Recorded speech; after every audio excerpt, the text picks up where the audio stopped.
Hello dear students, कैसे हैं आप लोग। आज हम डिस्कस करते हैं बहुत ही इम्पॉर्टेंट मैथमेटिकल टूल कह सकते हैं आप। चेन रूल मतलब डिफरेंशिएशन का ही एक रूल है, क्योंकि फिज़िक्स में बहुत सारे क्वेश्चंस बनते हैं जहाँ पे चेन रूल अप्लाई करना होता है जब आप चीज़ों को डिफरेंशिएट करते हैं किसी वेरिएबल के रिस्पेक्ट में। तो अगर चेन रूल आपको समझ में नहीं आता है तो इससे दिक्कत ये आती है कि आप डर जाते हैं क्वेश्चन को देखते ही, भाई ये इसको कैसे डिफरेंशिएट हम करेंगे। तो अगर आप चेन रूल समझते हैं तो एक कॉन्फिडेंस आप में आ जाता है। चलिए let's start today discussing chain rule, what chain rule is about and how to apply chain rule in solving numericals particularly in kinematics। तो चलिए देखते हैं चेन रूल को। तो चेन रूल में इस तरह समझेंगे कि मान लीजिए y एक वेरिएबल है जो x पे डिपेंड कर रहा, तो उसको क्या कहते हैं, y is a function of x। y x का फंक्शन है, लेकिन यहाँ पे दिक्कत ये है कि y का डायरेक्ट डिपेंडेंस x पे नहीं है, y x पे इनडायरेक्टली डिपेंड कर रहा। किस तरह से, मान लीजिए y किस पर डिपेंड कर रहा, v पे, v किस पे डिपेंड कर रहा, u पे, और u डिपेंड कर रहा x पे। मतलब स्टेप्स में ये y x पे डिपेंड कर रहा, y का x पे डायरेक्ट डिपेंडेंस नहीं है। तो डियर स्टूडेंट, अगर आपसे कहा जाता है कि आप y को डिफ्रेंशिएट करिए x के रिस्पेक्ट में, तो आप क्या करेंगे। तो इन सिचुएशंस के लिए हमको क्या अप्लाई करना पड़ता है, चेन रूल। ठीक है, जैसे एक एग्जांपल मैं लेता हूँ। जैसे एक क्वेश्चन आपके सामने मैं ये रख रहा हूँ, y is equal to sine 3x² + 4। तो आप y को x के रिस्पेक्ट में डिफ्रेंशिएट कर सकते हैं, लेकिन क्या यहाँ पे y जो साइन 3x² + 4 है x पे डायरेक्टली डिपेंड करता है क्या, नहीं करता। हमारे पास फॉर्मूला है कि अगर साइन x को डिफ्रेंशिएट करना हो x के रिस्पेक्ट में तो क्या लिख देते हैं, cos x। बट ये क्यों लिख पाते हैं, बिकॉज साइन x पर डिपेंड करता है और हमको x के रिस्पेक्ट में ही डिफ्रेंशिएट करना होता है। यहाँ पे y मतलब साइन 3x² + 4 x पर डिपेंड नहीं कर रहा डायरेक्टली, किस पर डिपेंड करता है, 3x² + 4 पे। मतलब कहेंगे साइन 3x² + 4 किस पर डिपेंड कर रहा, 3x² + 4 पे, बिकॉज साइन थीटा पर डिपेंड करता है। यहाँ थीटा क्या है, एंगल है, और ये फाइनली किस पर डिपेंड करता है, x पे। तो इसी चीज़ को मैं यहाँ पे जनरलाइज्ड वे में समझाने की कोशिश कर रहा हूँ कि y अगर मान लीजिए x पर डिपेंड कर रहा, बट ये डिपेंडेंस अगर डायरेक्ट नहीं है, तो y पहले इस पर्टिकुलर सिचुएशन में y v पे डिपेंड कर रहा, v u पे डिपेंड कर रहा, और u फाइनली x पर डिपेंड कर रहा। तो अगर आपको y को x के रिस्पेक्ट में डिफ्रेंशिएट करना होगा तो क्या करना है, यहाँ पे देखिए, अगर हमें y को x पे रिस्पेक्ट में डिफ्रेंशिएट करना, तो सबसे पहले देखेंगे y डायरेक्टली v पे डिपेंड कर रहा, तो y को v के रिस्पेक्ट में डिफ्रेंशिएट करेंगे। फिर यहाँ पे v डायरेक्टली u पे डिपेंड कर रहा, तो v को u के रिस्पेक्ट में डिफ्रेंशिएट करेंगे। और यहाँ पे देख रहे हैं कि u x के रिस्पेक्ट में डिफ्रेंशिएट कर रहा, तो u को x के रिस्पेक्ट में, और फिर सारे टर्म्स को क्या कर देंगे डियर स्टूडेंट्स, मल्टीप्लाई कर देंगे। क्योंकि ऐसे भी अगर आप कैंसिल करेंगे, dv cancel, du cancel, ultimately आपको dy/dx ही मिलता है। तो ये एक रीअरेंजमेंट भी कह सकते हैं आप, समझ रहे हैं आप। तो चलिए इससे रिलेटेड हम एक क्वेश्चन लेते हैं, फिर इसको सॉल्व करने की कोशिश करते हैं। डियर स्टूडेंट्स, मान लीजिए क्वेश्चन आज आपके सामने कि y is equal to sine root X. ध्यान से समझिएगा, साइन रूट एक्स। और हमारे पास क्या नॉलेज है भाई, साइन थीटा होता है, साइन थीटा पूरी तरह से थीटा पर डिपेंड करता है, और हमारे पास बेसिक फंक्शन है साइन थीटा का डिफरेंशिएशन थीटा के रिस्पेक्ट में क्या होता है, कॉस थीटा। ये एक बेसिक फार्मूला है। तो डियर स्टूडेंट, यहाँ पे देखिए, अगर आपको y को डिफरेंशिएट करना हो x के रिस्पेक्ट में, तो आप डिफरेंशिएट नहीं कर पाएंगे, क्योंकि y मतलब sine root X. Sine root X किस पर डिपेंड करता है, रूट एक्स पे, और रूट एक्स एक्स पे डिपेंड करता है। चलिए इसको यहाँ पे एलैबोरेट करके लिखते हैं, sine root X depends upon root X and root X finally depends upon X. ऐसा समझते हैं, रूट एक्स एक्स पर डिपेंड करता है। तो अगर हमको साइन रूट एक्स को x के रिस्पेक्ट में डिफरेंशिएट करना, मतलब y को x के रिस्पेक्ट में डिफरेंशिएट करना, तो इस स्टेप को फॉलो करना होगा। डियर स्टूडेंट, पहले स्टेप बाय स्टेप वाइज समझिए, फिर इसको हम डायरेक्ट भी लिख पाएंगे। ध्यान दीजिएगा भाई, साइन रूट एक्स को डिफरेंशिएट करेंगे रूट एक्स के रिस्पेक्ट में, क्योंकि directly depends upon root X, और रूट एक्स किस पर डिपेंड करता है, x पे, तो आप क्या लिख देंगे, d√x/dx। कोई दिक्कत नहीं है। अब यहाँ पे देखिए, ये बेसिक फंक्शन हमारा आ गया। क्या हमारे पास फंक्शन है डियर स्टूडेंट्स, साइन थीटा का थीटा के रिस्पेक्ट में कॉस थीटा है, तो इसको अगर आप थीटा कहते हैं तो ये भी क्या आ जाएगा, थीटा। तो साइन थीटा का थीटा के रिस्पेक्ट में कॉस थीटा मतलब कॉस रूट एक्स। और यहाँ पे क्या करेंगे, तो यहाँ तो हमारे पास डायरेक्ट फंक्शन है। क्या है dear student? Direct function. x की पावर n का डेरिवेटिव x के रिस्पेक्ट में क्या होता है? nx to the power n minus 1। तो यहाँ पे x की पावर हाफ का x के रिस्पेक्ट में, तो डायरेक्ट हो जाएगा ये half x to the power half minus 1। और क्या बन जाएगा ये? cos root X upon 2 root X. मतलब ये फॉर्मूला हमारे पास आंसर आ गया। तो बात को समझिए, क्या किया हमने, कैसे डिफरेंशिएट करना।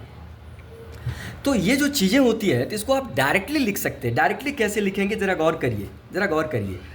y is equal to sine root X है और आप y को डिफरेंशिएट करना चाहते हैं डियर स्टूडेंट्स x के रेस्पेक्ट में। तभी आप देख रहे हैं यहाँ पे साइन रूट एक्स का फॉर्म है जो कि रूट एक्स पे डिपेंड कर रहा। तो साइन का क्या होता है? कॉस। तो फटाक आप लिख दीजिए कॉस रूट एक्स। आपको ये स्टेप दिखाने की आवश्यकता नहीं है। साइन थीटा का कॉस थीटा होता है, साइन थीटा का कॉस थीटा।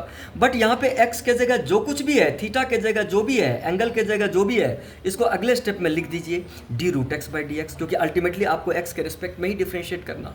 फिर से मैं बता रहा हूँ डियर स्टूडेंट्स, हमारे पास बेसिक फंक्शन है, साइन थीटा का कॉस थीटा होता है, तो ये थीटा ही तो है, तो साइन रूट एक्स का कॉस रूट एक्स। अब यहाँ पे जो भी है यहाँ पे थीटा की जगह, उसको अगले स्टेप में दिखा दीजिए आप एक्स के रिस्पेक्ट में। तो यहाँ पे आप डायरेक्ट लिख पाएंगे वैल्यू को, क्या हो जाएगा? कॉस रूट एक्स और रूट एक्स का क्या हो जाएगा? 1/2 रूट एक्स, ये आंसर हो जाएगा। तो इस तरह से चीज़ों को आपको समझना है। चलिए इसी भी यहाँ पे एक और क्वेश्चन मैं आपके सामने डिस्कस करता हूँ जिससे आपका कॉन्फिडेंस बढ़ जाए। डियर स्टूडेंट्स, मान लीजिए क्वेश्चन हमने ये लिया, y is equal to 2x plus 1 की पावर क्या? 3/2। और आपसे क्या पूछा गया है? डिफ्रेंशिएट करिए किसके रिस्पेक्ट में? x के रिस्पेक्ट में। अच्छे समझिए, तो अगर आप साइंस के स्टूडेंट हैं, फिजिक्स पढ़ रहे हैं, आपको नीट जी क्रैक करना है, कमांड बनाना है फिजिक्स पे, तो मैथमेटिक्स में थोड़ा सा इंटरेस्ट लेना पड़ेगा। डियर स्टूडेंट, यहाँ पे समझते हैं क्या होता है, ध्यान दीजिएगा। कोई भी पावर फंक्शन है x की पावर n, ये क्या है? पावर फंक्शन है। x की पावर n डियर स्टूडेंट किस पर डिपेंड करता है? x पे। तो ये पावर फंक्शन है, तो इसको किस तरह से इंटरप्रेट करेंगे हम? 2x प्लस 1 की पावर 3/2 किस पर डिपेंड करता है? 2x प्लस 1 पे, जो इसका बेस है। और डियर स्टूडेंट 2x प्लस 1 किस पर डिपेंड करता है? x पे। इस तरह से आपको इसको लेके चलना। तो अगर आप इस पूरे एक्सप्रेशन को x के रेस्पेक्ट में डिफरेंशिएट करना चाहते हैं तो क्या करेंगे आप? इस पूरे को इसके रेस्पेक्ट में डिफरेंशिएट करेंगे जिस पे ये डिपेंड कर रहा, और फिर इसको इसके रेस्पेक्ट में, क्योंकि डायरेक्ट डिपेंडेंसी यहाँ पे है। समझ रहे हैं आप? तो इसको हम डायरेक्ट भी लिख सकते हैं। चलिए इसको इस तरह से फटाक से हम लिख देते हैं dy/dx। हमारे पास पता है, हमारे पास फॉर्मूला है, पावर फंक्शन का डेरिवेटिव क्या होता है? nx to the power n-1। ये एक बेसिक फार्मूला है, आपको अच्छे से पता है। तो डियर स्टूडेंट, ऐसा ही ट्रीट करिए, x की पावर n, क्या सोचेंगे आप? x to the power n क्या चलेगा? nx टू दी पावर क्या? n-1। लेकिन मैंने क्या कहा कि x के पास, x के जगह जो भी है उसको आप अगले स्टेप में डिफरेंशिएट करके लिख दीजिए। क्या है? x के जगह 2x प्लस 1 को डिफरेंशिएट x के रेस्पेक्ट में कर दिया। मेरी बात समझिएगा, आप या तो इसको स्टेप बाय स्टेप दिखा सकते हैं या आप डायरेक्ट भी कर सकते हैं। आप सबसे पहले पहचानना ये फंक्शन कौन सा है। x to the power n का फॉर्म बन रहा, ये एक पावर फंक्शन है x to the power n, तो क्या होता है? nx to the power n-1। और x तो है नहीं, 2x प्लस 1 है, तो अगले स्टेप में इसको दिखा दिया। तो आप ये डायरेक्ट भी कर सकते हैं और इसको सॉल्व करेंगे तो क्या होगा? 3/2 2x प्लस 1 हाफ हो जाएगा। और इसको कैसे डिफरेंशिएट करेंगे? तो पहले 2x को डिफरेंशिएट करेंगे x के रिस्पेक्ट में, फिर 1 को डिफरेंशिएट करेंगे। डियर स्टूडेंट, 1 तो कांस्टेंट है, 0 हो जाएगा। और 2x को कैसे डिफरेंशिएट करेंगे? 2 बाहर आ जाएगा और dx/dx तो 1 ही हो जाता है। तो ये आंसर आपका क्या आ जाता है? ये कट जाएगा ये, और ये हो जाएगा थ्राइस 2x प्लस 1 हाफ। क्या आप समझ पा रहे हैं? इसको स्टेप बाय स्टेप अगर आप दिखाते, अगर आप चाहते भाई मैं इसको स्टेप बाय स्टेप करूँगा, ये तो आप फटाक से कर सकते हैं, बड़ा अच्छा ही तरीका है। अगर स्टेप बाय स्टेप करते तो पहले इसको डिफरेंशिएट करके इसको दिखाते इसके टर्म में, फिर इसको इसके टर्म में। चलिए यहाँ पे मैं करके दिखाता हूँ। आप ऐसा आप स्टेप बाय स्टेप करते, y क्या है? यही तो y है, दिस इज द y। तो डियर स्टूडेंट क्या होगा बताइए?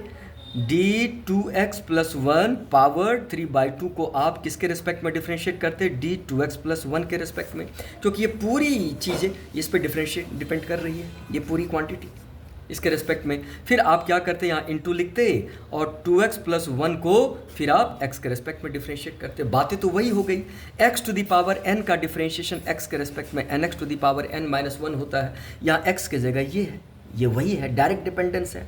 तो क्या करते आप? 3/2 2x plus one, 3/2 minus one, मतलब हाफ हो जाता, इधर 2 हो जाता। तो बातें वही है, आपको बस समझ लेना है कि भाई मैं कहना क्या चाह रहा हूँ, लॉजिकली समझिए। चलिए एक आध और क्वेश्चन को प्रैक्टिस करें जिससे आप इवन जी मेन जी एडवांस तक आपको दिक्कत ना आए, जो फिजिक्स में चेन रूल अप्लाई होता है, ये सीखना बहुत ज़रूरी है। चलिए एक और क्वेश्चन हम लेते हैं। मान लीजिए डियर स्टूडेंट्स, आपके सामने आज a function y is equal to under root a x square plus b x plus c. ठीक है, ये क्वेश्चन है, और क्वेश्चन क्या कह रहा, differentiate with respect to x। तो सबसे पहले देखिए y क्या है, y है a x square plus b x plus सी।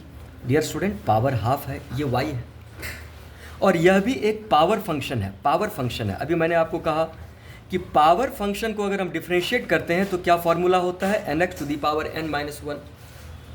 नहीं, यहाँ पे ये x की तरह आप ट्रीट करिए, x to the power half की तरह ट्रीट करिए। x नहीं है बट x की जगह एक एक्सप्रेशन है। तो डियर स्टूडेंट, आप डायरेक्ट इसको लिखो, क्या होगा, nx to the power n minus one, तो हाफ ए एक्स स्क्वायर है, a x square plus b x plus c half minus one. आपको समझ में आया। फिर मैंने क्या कहा कि भाई x तो है नहीं, कुछ और है, तो अगले स्टेप में इसको आप डिफ्रेंशिएट कर दीजिए, लिख दीजिए d by D x a x square plus b x plus c. आपको समझ में आ रही है बातें। अब यहाँ पे क्या होगा, n x to the power n तो लगा दिया, इसको सॉल्व करिए, क्या होगा, half a x square plus b x plus c, power क्या होगा, माइनस हाफ। और यहाँ पे क्या करेंगे, इस पूरे को कैसे डिफ्रेंशिएट करेंगे आप, तो पहले ए एक्स स्क्वायर को डिफ्रेंशिएट करिए, फिर बी एक्स को, फिर सी को। ए एक्स स्क्वायर को डिफ्रेंशिएट करेंगे, ए तो बाहर आ जाएगा, एक्स स्क्वायर का 2x हो जाएगा, फिर बी कांस्टेंट है, बाहर आ जाएगा, एक्स का 1 हो जाएगा, और सी का तो 0 ही हो जाएगा।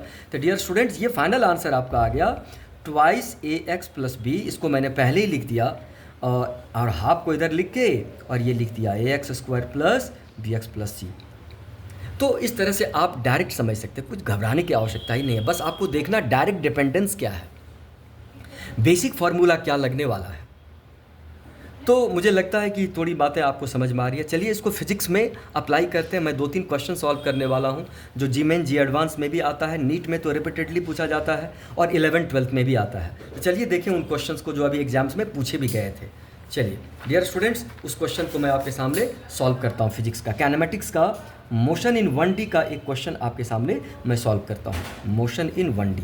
और 50% से ज़्यादा स्टूडेंट जो है वो क्या देख के ही डर जाते हैं, भाई ये तो होगा ही नहीं, ये कैसे होगा, बिकॉज उनको चेन रूल पता नहीं है। चलिए क्वेश्चन लेते हैं हम, क्वेश्चन 1।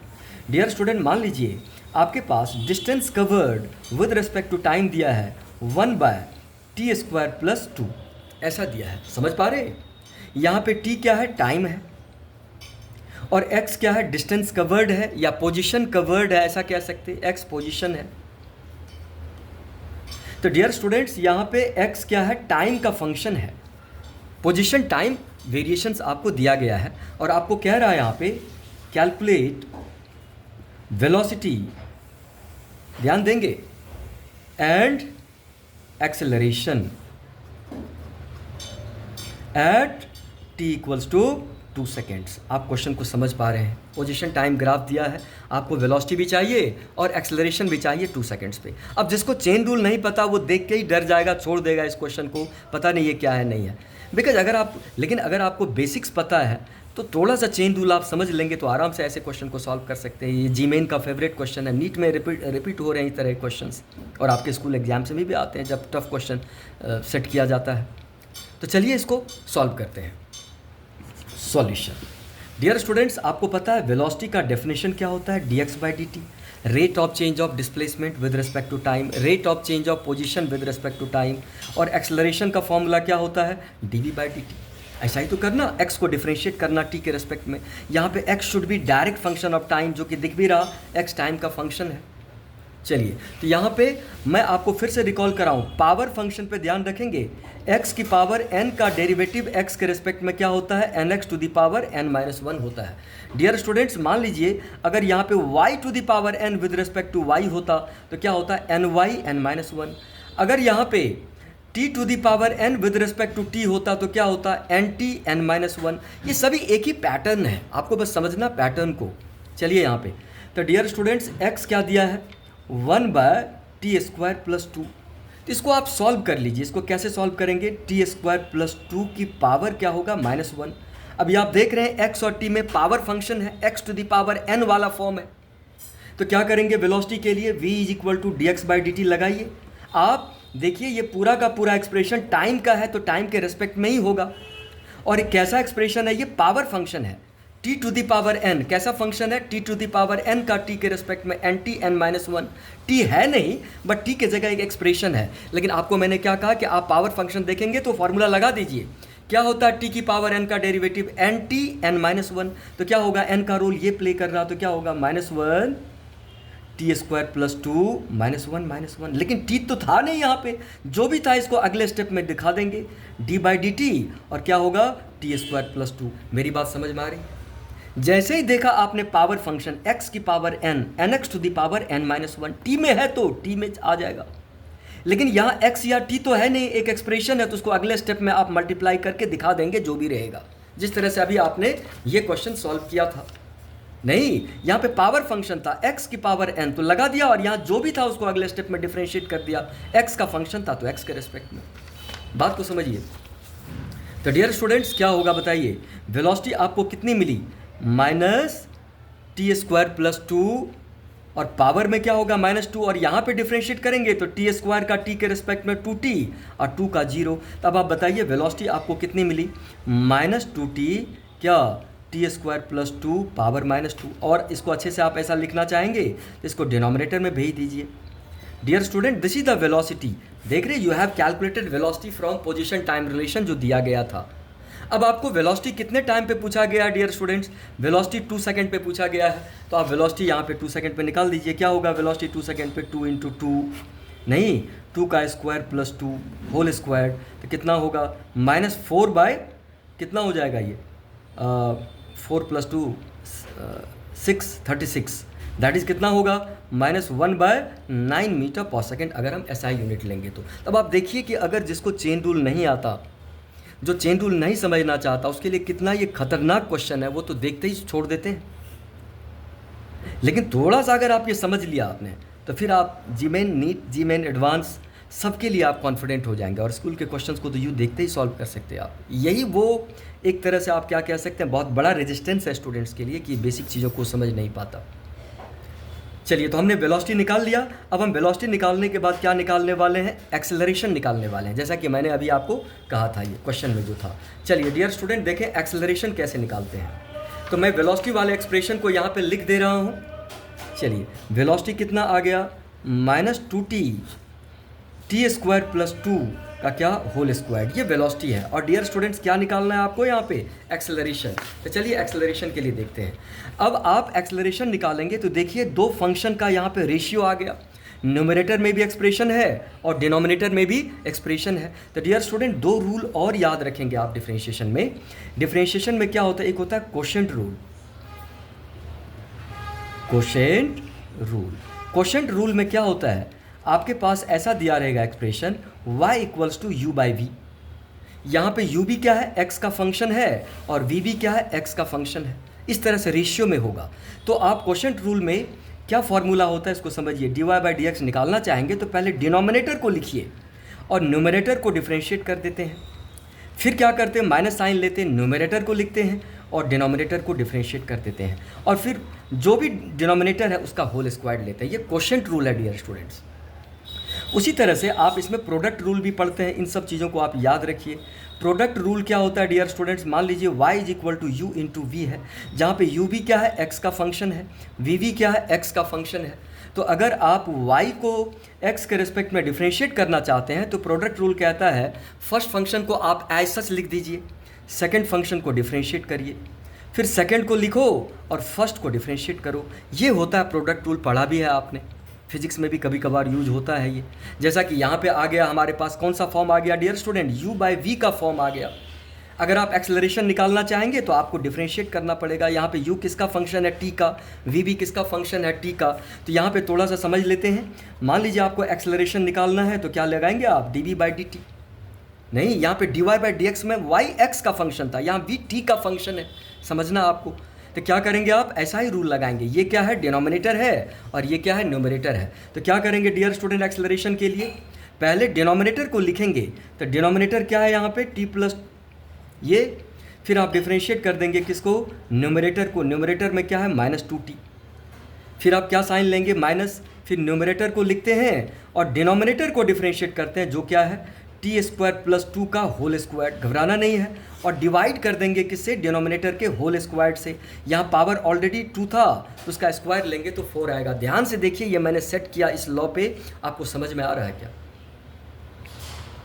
ठीक है, बस ये सेट कर दिया, ये न्यूमरेटर ये डिनोमिनेटर जो रूल था वो लगा दिया। अब आराम से आप डिफ्रेंशिएट कर लीजिए एक्सेलरेशन। ये जी एडवांस में भी इस तरह के क्वेश्चंस आए हैं, आते रहते हैं, जहाँ पे थोड़ा सा आपको मैथमेटिकल अप्रोच लगाना पड़ता है। चलिए तो क्या मिलेगा, ये t² + 2 का होल स्क्वायर, और -2t के लिए क्या होगा, -2 को बाहर करेंगे dt/dt 1 हो जाएगा, ये -2 हो जाएगा। फिर यहाँ पे क्या है 2t है, फिर से आप देखिए आप किसको डिफ्रेंशिएट करना चाह रहे हैं, t² + 2 के होल स्क्वायर को। डियर स्टूडेंट्स, t² + 2 के होल स्क्वायर को आप t के रिस्पेक्ट में डिफ्रेंशिएट करना चाहते हैं। तो ये कौन सा फंक्शन है, पावर फंक्शन है, x⁴n वाला। तो क्या कहा मैंने, लगा देंगे nx⁴n - 1, तो क्या होगा 2t² + 2 2 - 1, समझ पा रहे हैं। और जो भी यहाँ पे t के जगह है उसको अगले स्टेप में यहाँ पे लिख देंगे, तो क्या होगा डियर स्टूडेंट्स, t² + 2, समझ रहे हैं आप इन चीज़ों को। तो क्या होगा बताइए, ये होगा t² + 2 1 हो जाएगा, और t² का क्या होगा डियर स्टूडेंट, 2t, और 2 का 0, तो क्या हो गया ये बताइए, 4t t² + 2। देख रहे हैं आप, इसका डिफ्रेंशिएशन भी आप यहाँ पे करके डाल दीजिए, 4t t² + 2 कितना हो जाएगा, 4t ब्रैकेट में t² + 2। आपको समझ में आया अच्छे से। और डिनोमिनेटर में क्या है डियर स्टूडेंट्स, t² + 2 का। अब इसको सिंप्लीफाई कर लीजिएगा और जो भी टाइम आपको दिया वो टाइम आप पुट कर देंगे। ये मैं इसलिए आपको पढ़ा रहा हूँ ये चेन रूल, जिससे आप डर ही खत्म हो जाए कैलकुलस से। ठीक है, ये इसी से स्टूडेंट परेशान होता है। इंटीग्रेशन में लॉज डायरेक्ट होते हैं, बट डिफरेंशिएशन में थोड़ा सा ये कॉम्प्लेक्स बना दिया जाता है चीज़ों को।